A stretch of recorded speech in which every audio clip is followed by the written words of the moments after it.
When women see a lot of other girls are attracted to you, well, they're just immediately going to open up to you. Not 100%, but I mean, just look at celebrities. Sometimes they are. They're worshiping you and they've never fucking met you. Dude, you don't know me. I could be the worst fucking scum of the earth piece of shit. I'm not. I'm actually a really good person, but you don't fucking know that.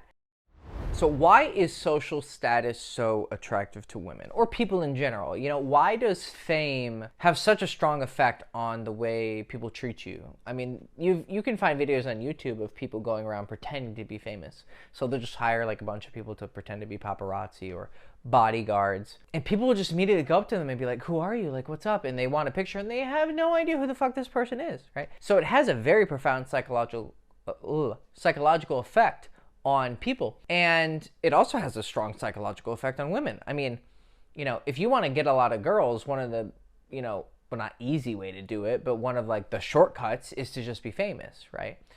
I don't advise it because you'll if you're not good with women, you know, you may get a lot of them, but eventually because you don't actually know how to have relationships with women, you're just going to find a chick who's going to be able to take advantage of that, unfortunately, and you're not going to have healthy relationships and relationships that you actually want with women that you want.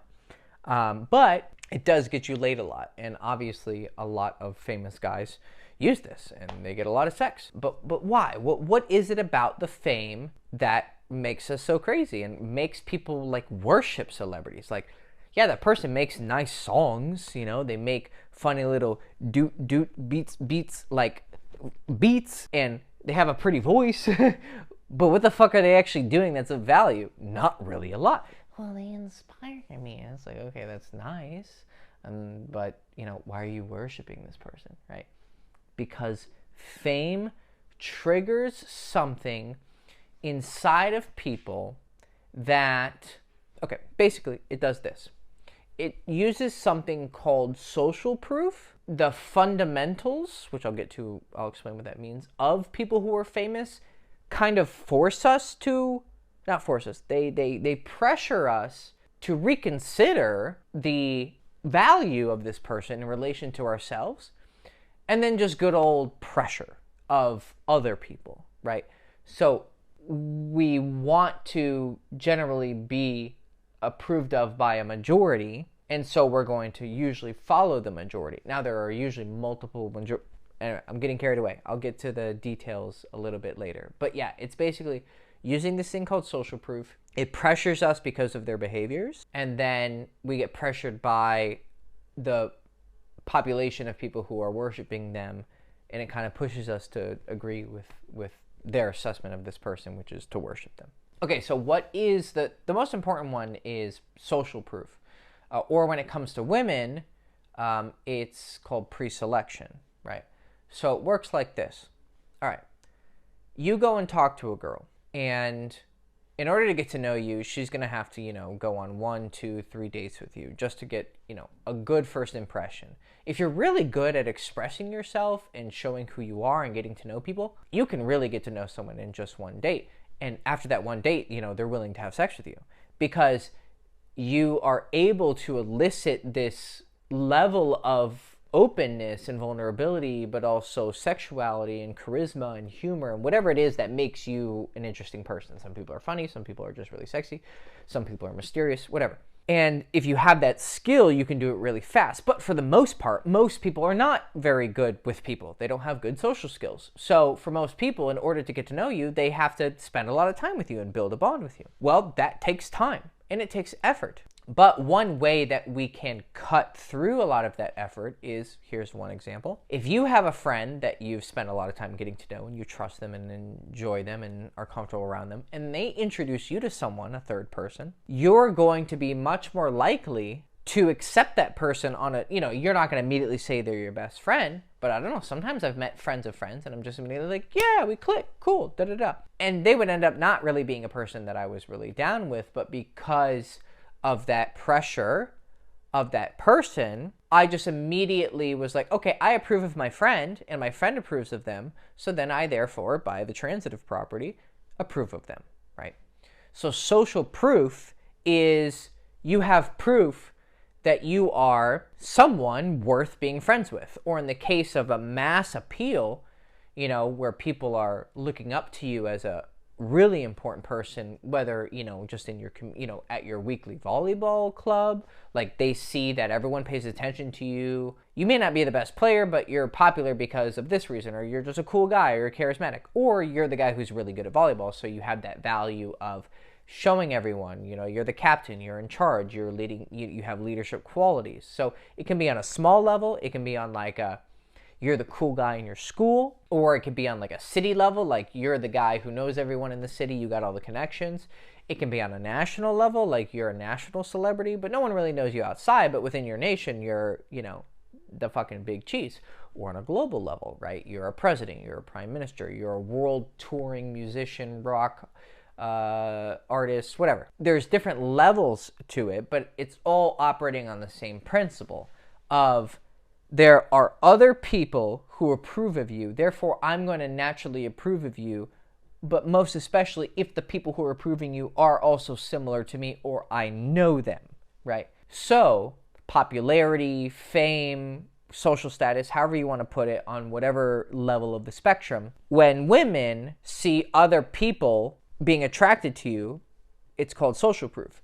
When women see other women being attracted to you on a sexual or romantic level, like guys who are sex idols, guys who are universally agreed upon to be, really attractive to women, the Johnny Depps, the Jason Momoas, whatever. Women are going, it's basically the same thing as social proof, but it's specifically about sex. So what we call this is, it's called preselection. If you really want an easy way to think about it, you're pre-selected for a credit card. You're pre-approved for a credit card. When you're applying for a credit card, they're going to do a background check, right? If you have no credit at all, they're going to not give you a lot of credit because there's no one to vouch for you as someone who's going to pay back loans. But if you have 5 different credit cards with like $20,000, $30,000 credit on all of them, and you always pay on time, you keep your credit low, but you do use a lot of credit also, so you're worth actually investing in, then when you open that 6th credit card, they're going to do the background check and look, you have a bunch of these credit cards, you pay on time, da-da-da. Okay, I'm going to approve you for 50 grand. And I'm going to do that because I want you to use my credit card as opposed to the other ones. Well, the same thing works with dating. Like when girls see that a lot of other girls are attracted to you, well, they're just immediately going to open up to you. Not 100%, but I mean, just look at celebrities. Sometimes they are. They're worshiping you and they've never fucking met you, right? They may like something particular about you, the music that you make, da-da-da-da-da. But let's say a girl doesn't know you at all and you show up to a club and you got a bunch of hot girls around you jumping all over you. Other girls are going to want to suck your dick. Now, they may need to have a conversation with you and just to, make sure, but their interest is already like a 9 out of 10. The only exception would be if you're just really not their type. But I've had girls who at one time were zero interested in me. Like it's like we had zero chemistry. But then suddenly I have a bunch of girls flirting with me and now they're interested. It's like, and we don't share anything in common. But it's for the simple fact that other girls are wanting to suck my dick, or they hear about it, or they see me making out with these other girls, then all of a sudden they're interested in me. And I'm like, this is strange. It's having like some Jedi mind trick level shit going on, right? You don't need to see his identification. We don't need to see his identification. But that's how it seems to work. So that's the explanation of what's actually happening on a practical level, right? But then what's causing that pre-selection and that social proof, right? So that's the top level. What's happening is the other two explanations. One of two things are happening. One is their fundamentals, and the other is the pressure from other people. That's the example of like, well, I'm a hot girl and I have a hot girlfriend, and then she's really into this guy. Well, if she's attracted to him, then I'm going to be attracted to him a little bit just naturally. Even if we don't have necessarily the same types, I'm still going to give him a little bit of the benefit of the doubt because, well, my friend's on my level, or otherwise I wouldn't hang out with her. So on some level, I'm going to recognize that that guy's on my level. Because if a girl who's on my level is fucking him, then a girl on my level, me, would also maybe, in some universe, be interested in fucking him. That's why you see a lot of times with guys who smash girls and then end up smashing their friend at some point in the future. Because there is some level of connection of the fact that my friend was attracted to him, so I'm going to be attracted to him. It's not universal in all ways, right? But there's a pressure. It doesn't always work. You can see a famous guy and be like, fuck this guy, and you don't give in to that pressure for X or Y reason. But there still is that pressure. And if it's popular enough, that's why you see on YouTube or on the news when people get into fights, right? people a lot of times are going to go with who's popular. I mean, just look at, there was that, what was that shit that was going on for a while? Like, you would always see in the comments, like, L ratio or get ratioed. It was this very popular argument that a lot of people would do, is where someone would make a video and then everyone would have shitty comments and dislikes about it. And people would be like, yeah, L ratio, like you're losing, you have a losing ratio, you have a bad ratio. All they're literally saying is everyone's disagreeing with you. It means nothing. Every person on earth could disagree with you. But if you have the truth, if you're telling the truth, you're saying 2 + 2 = 4. And literally everyone on fucking earth is telling you that 2 + 2 = 5. And you're like, you're all fucking crazy. And everyone's like, L ratio, bro, you're wrong. And they're all giving in to each other because we want to survive. Like, it's survival, but it's more than just survival instincts. Like, it has to do with things that aren't about survival. All right? They're just about, we don't want to have to fight a million people. Right? So if a million people are going one way, we're probably going to go that way. Especially when it does have to do with something on the level of survival. But there's survival of, like, not dying, and then there's also social survival, right? So people give in to pressures. I mean, just look at any political or ideological spectrum. Like, when people are on liberal or conservative or red pill or blue pill or Christianity or Muslim, there are subgroups within these, right?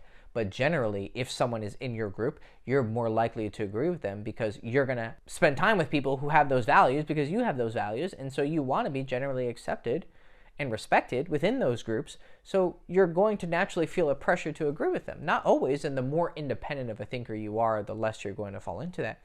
But I'm a very independent, solitary person, but I still feel the pressure. If you believe that you don't feel pressure, then you're probably really a slave to pressure. And because if you think you're not susceptible to it, you're probably really susceptible to it, right? Oh, I'm not, marketing doesn't work on me, or persuasion and seduction doesn't work on me. It probably really works on you then, because you think you're beyond it. And then the best manipulation happens to people who think they're beyond manipulation, right? So all of these things are happening when a woman sees you in an environment where you're respected, or people are paying attention to you, you're really popular, or in the case of preselection, which is the best kind of popularity, is a lot of girls are wanting to fuck you, or are fucking you, or dating you. And other women are going to see that, and they're like, all of their instincts are going to scream to feel pressured to also do that with you, to have sex with you, or to at least just be attracted to you and give you a shot. If you're the guy who has a bunch of friends, yeah, there's occasionally going to be that guy who just hates you and has jealousy for you, right?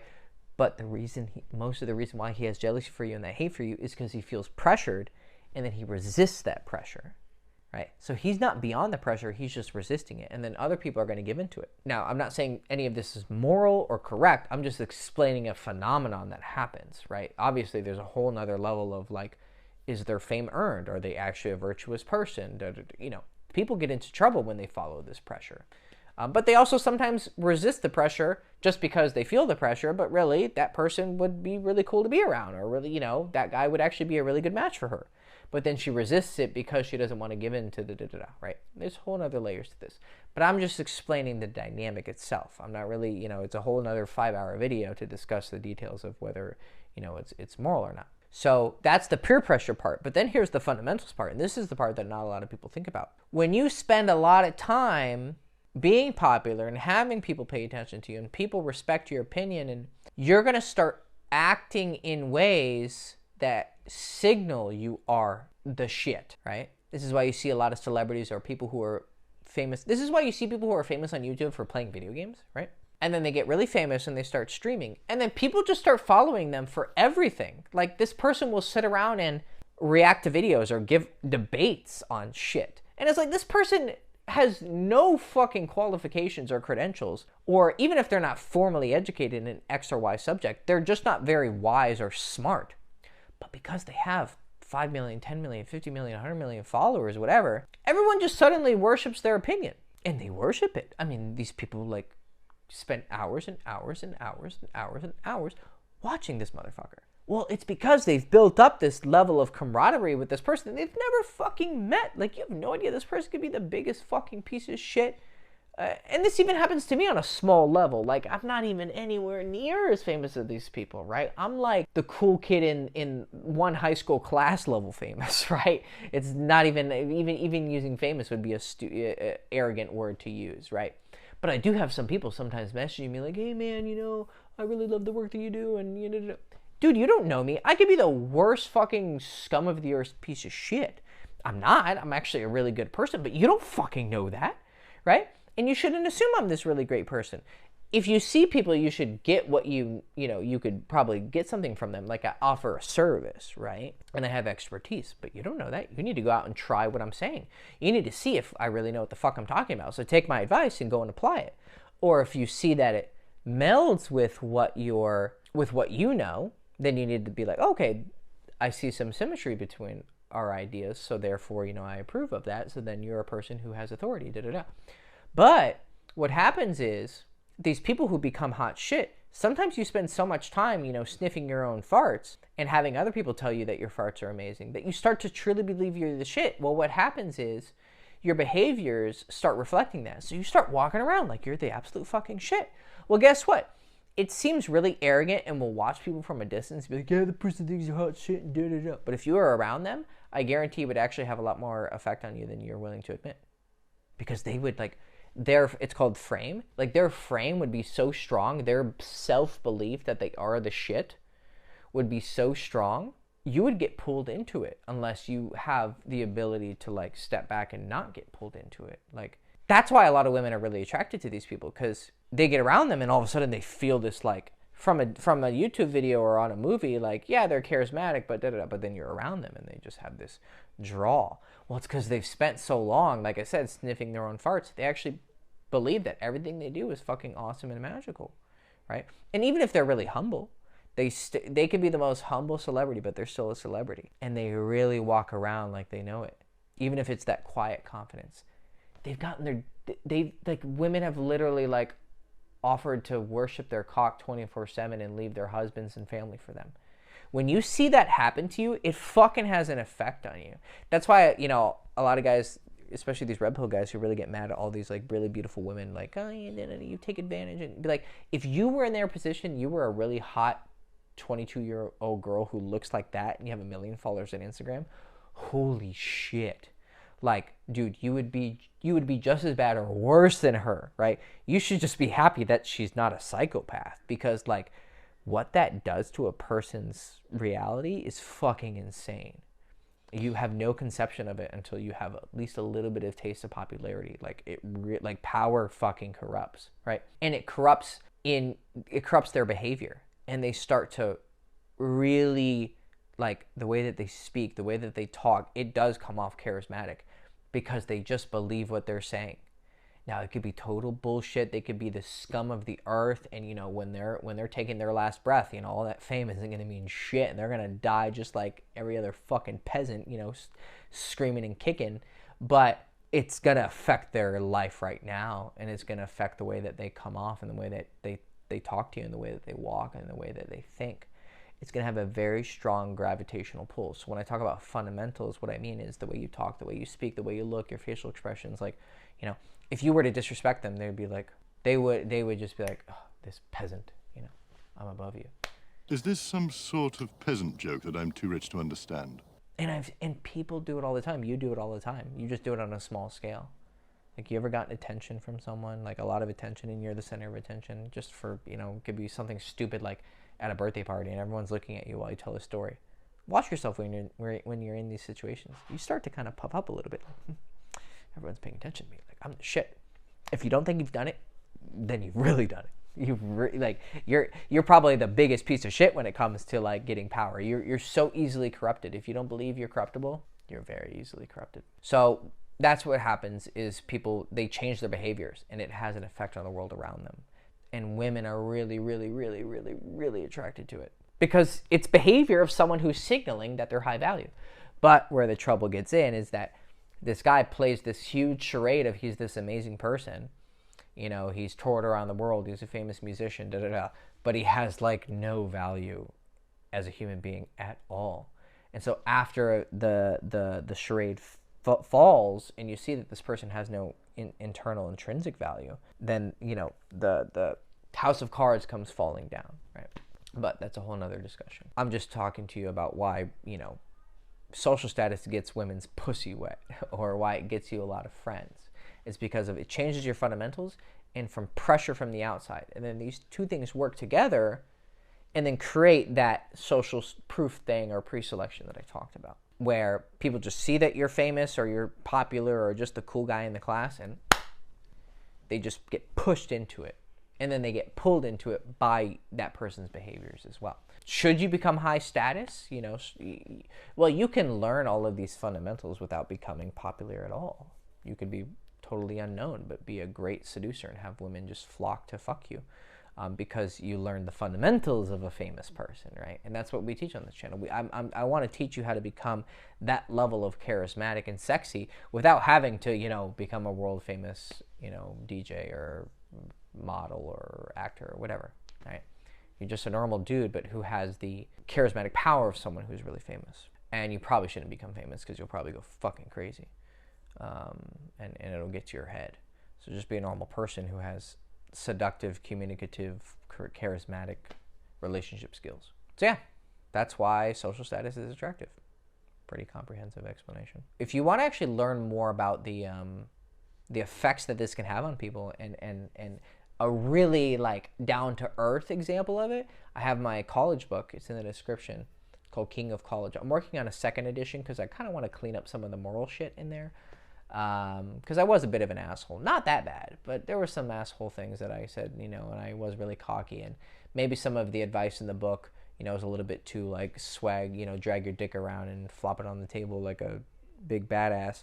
But it's still a very sincere and genuine book. So I still would advise you picking it up. And then once the second edition comes around, you know, you'll get it for free if you've already bought it. You can learn a lot. You can learn a lot about how this works, this social status shit works. Like, it's very powerful. Because I was like really an unknown person. Like, I was a loser my first couple years there.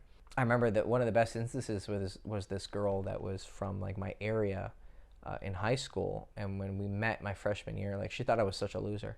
And I know because she told me.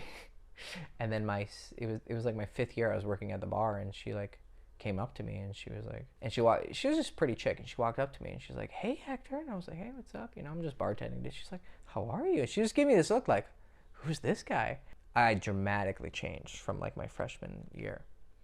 And at one point she's like, "You know, you're different. Like, I don't know how to tell you this, but you're like really different." And I'm like, "What do you mean?" She's like, "Well, I mean, we met freshman year, didn't we?" I'm like, "Yeah." And she's like, "Yeah, you know, you were kind of..." I was like, "What, was I a loser?" She's like, "Well, not a loser, but..." And I was like, "It's okay." And then she's like, "Well, but you're like, you know," she was like trying to, she was like, almost, she was stumbling for words. Like, literally, she was kind of just like, "I don't know how to put this, but basically, you're kind of hot now. You're kind of interesting." And it was this huge change between first year and 5th year. And it was one of the best signifiers, right? There was obviously all of the tangible things of like the girls I slept with and the status that I gained and all the people liking me and all the people hating me as well, right? I was famous at my school, but also infamous, and for sometimes justified and a lot of times unjustified reasons. A lot of it was just fucking hate, you know. I was actually really a good person. I just was maybe too much of a playboy. I slept with girls who had boyfriends, which is not good. And I'd get drunk and just say, you know, really rude, offensive shit to people. But I was genuinely a very good person, but it didn't matter, you know. A lot of people just want to hate because they want to hate. But if you check out the book, you're going to see all those fucking crazy stories, and you're going to see how powerful social status really is, right? Just ignore the, you know, I'm sober now and I don't advise people drink. That's on you, of course, to follow your own morals. So I'll kind of mention that a little bit in the second version. And then don't sleep with girls who have boyfriends. Just don't do it. Don't even flirt with them. Just, it's bad karma. It's the wrong thing to do. And, you know, be nice to people. Don't say some of the really offensive shit and hateful shit that I said to people when I was in college. If you avoid that, it's a great book. Those are the only like moral things that I want to change in the second version. But I think they're important because I want to have a good effect on people. I want to be a better role model for kids who, you know, are going to be following in my footsteps. But even if you follow that first version of the book, you'd still be better than 99% of the people. Because the thing that I always had is I was fucking honest. I was super sincere and honest. You know, check out the book. It's a good fucking book. It'll teach you more about this principle that I talked about in this video, but really, really personal. And it's me, you know, this person on this video is talking about being high status. Well, I've done it and I've seen it. Like I said, I wasn't famous. Like, I'm not some fucking celebrity, but within my school, within my like small little pocket of 4,000 people, I used to think it was 8,000 for some fucking reason.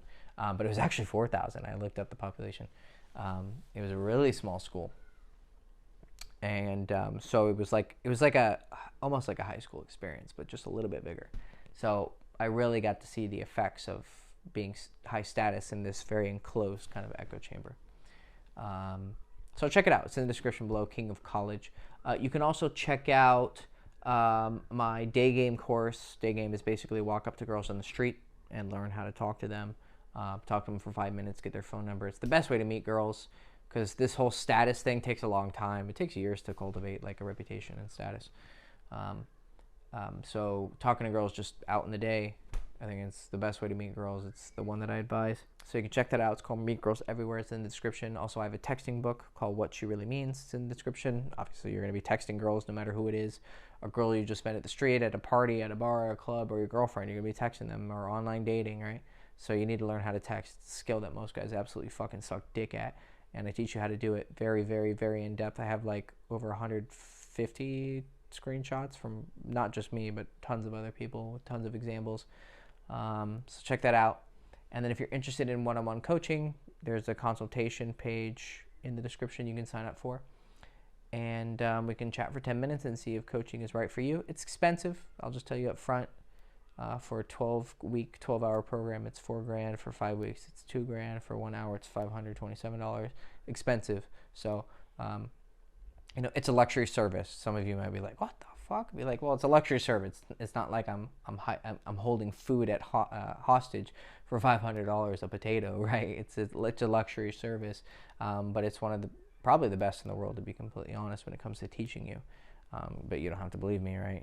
Go out and try what I teach and see if it fucking works, and see if I am worth the social proof of the 27,000 followers, on YouTube that I have.